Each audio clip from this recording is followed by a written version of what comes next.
defendant.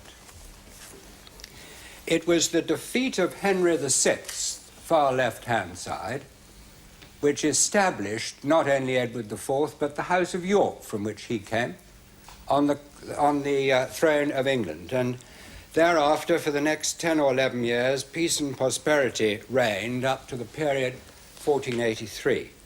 During that period of time, Richard of Gloucester, the younger brother of King Edward, as you can see, was ruling the north. Edward IV married Elizabeth Woodville, an important character in this drama.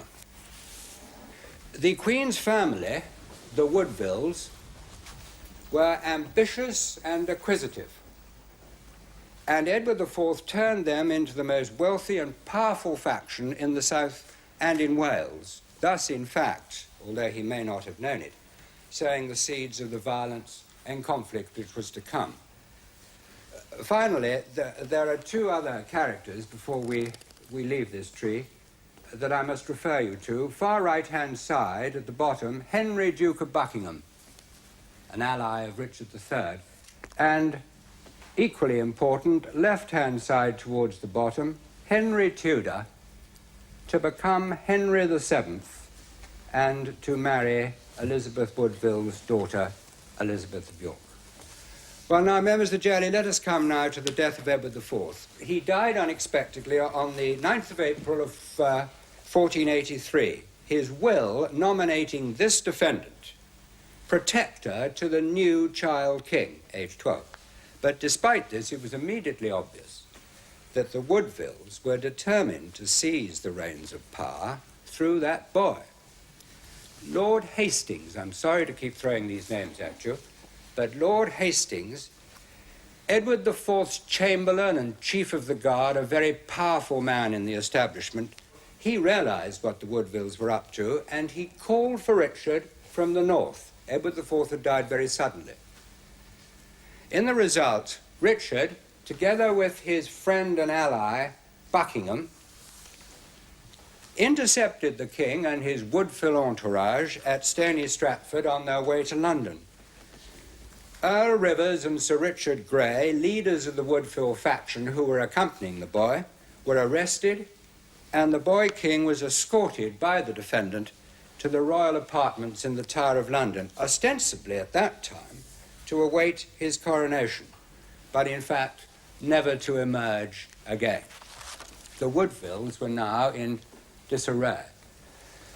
Their two leaders had been arrested at Stony Stratford, and Edward IV's widow, Elizabeth Woodville, fearing for the safety of herself and her family, took sanctuary in Westminster Abbey with her other children, including young Prince Richard. The defendant then was proclaimed protector by the Royal Council in accordance with the late King's wishes, and the date, June the 24th, was fixed for Edward V's coronation, Prince Edward's coronation. As I said, he was never to come about, because, members of the jury, there seems to be little doubt that by now the defendant had set his sights on the crown for himself.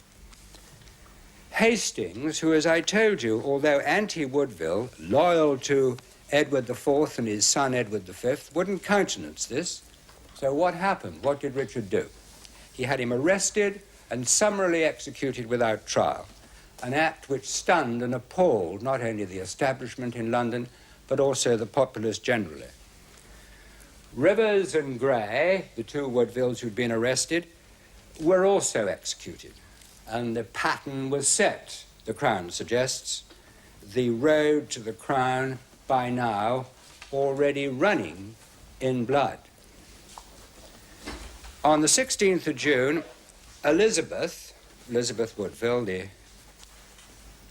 the ex-queen, was prevailed upon to release young Prince Richard from the sanctuary of Westminster Abbey on the pretext that his presence was required at his brother's coronation.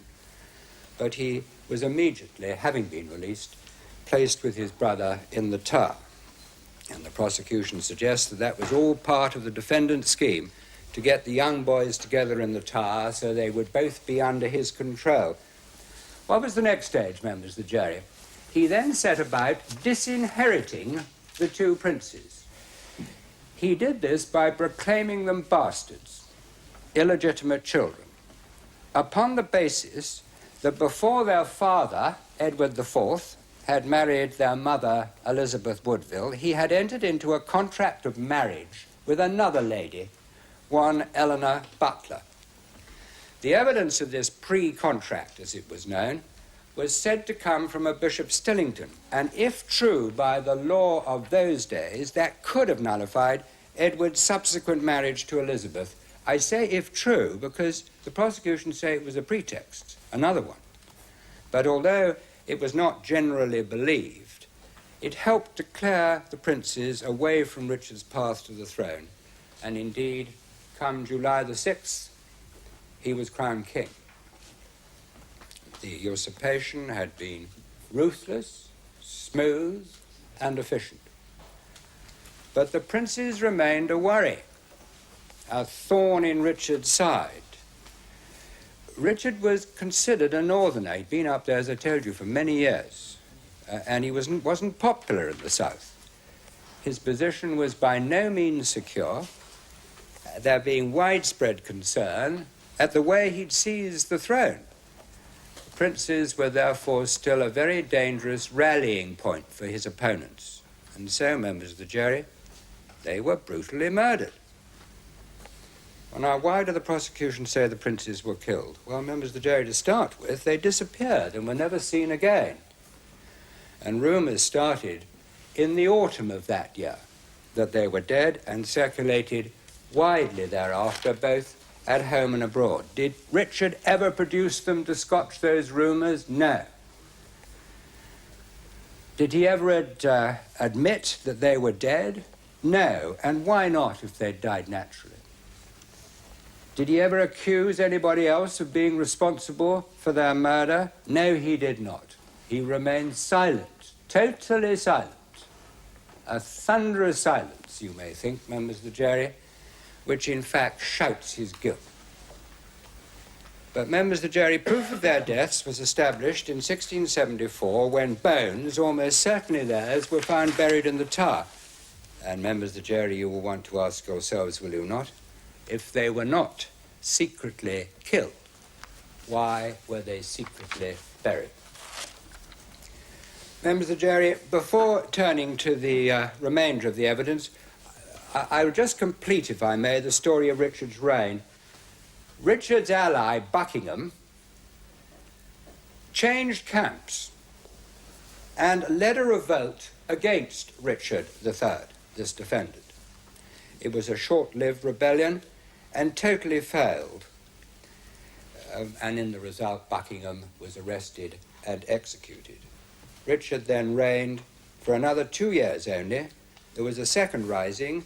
This time it was actually joined by Henry Tudor and his supporters from Brittany and succeeded in defeating Richard at the famous Battle of Bosworth.